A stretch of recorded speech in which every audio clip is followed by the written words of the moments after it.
அதிமுகவில் விருப்ப மனு தாக்கல் செய்தவர்களுக்கான நேர்காணல் 10வது நாளாக இன்றும் நடைபெற்று வருகிறது. இதுகுறித்த கூடுதல் தகவல்களை தருகிறார் செய்தியாளர் ராஜ்குமார். அதிமுக நேர்காணல் இன்று 10வது நாளாக அதிமுக பொதுச் செயலாளர் ஜெயலலிதா முன்னிலையில் போயஸ் கார்டனில் இன்று தொடங்கி நடைபெற்று வருகிறது. 10வது நாளாக நடைபெறக்கூடிய நேர்காணலில் இன்று ஏற்கனவே நேர்காணல் நடத்தி முடிக்கப்பட்டு முழுமையாக முடிக்கப்படாத மாவட்ட தொகுதிகளுக்கான நேர்காணல் இன்று காலை 11 மணிக்கு தொடங்கி நடைபெற்று வருகிறது.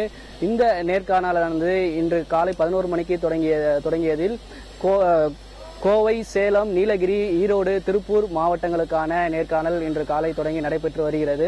அதேபோன்று இந்த மாவட்ட தொகுதிகளுக்கான நேர்காணல் முடிக்கப்பட்டு இன்று மதியம் கிருஷ்ணகிரி, தருமபுரி, புதுச்சேரி, விழுப்புரம், கடலூர், திருவண்ணாமலை உள்ளிட்ட மாவட்டங்களுக்கான நேர்காணல் இன்று மதியத்திற்கு பிறகு நடைபெறும் என்று எதிர்பார்க்கப்படுகிறது.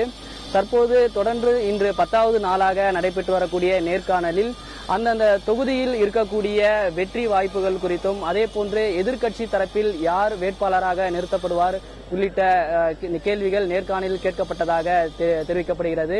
அதேபோன்று அதிமுக அரசினுடைய திட்டங்கள் மற்றும் வெற்றி வாய்ப்பு எந்த அளவுக்கு மக்களிடையே இருக்கிறது என்பது குறித்தும் நேர்காணலில் கேள்விகள் கேட்கப்பட்டதாக நேர்காணலில் பங்கேற்றவர்கள் தெரிவித்திருக்கிறார்கள். தொடர்ந்து இன்னும் ஓரிரு நாட்களில் அதிமுகவினுடைய நேர்காணல் முடிக்கப்பட்டு அதற்கு பின்பாக வேட்பாளர் பட்டியல் வெளியிடுவதற்கான வாய்ப்புகள் இருப்பதாகவும் அதற்கு பின்பு அதிமுகவினுடைய கட்சியினுடைய தேர்தல் அறிக்கை வெளியிடுவதற்கான வாய்ப்புகள் இருப்பதாக தெரிவிக்கப்படுகிறது. புதிய தலைமுறைக்காக ஒளிப்பதிவாளர் மதுவுடன் ராஜ்குமார்.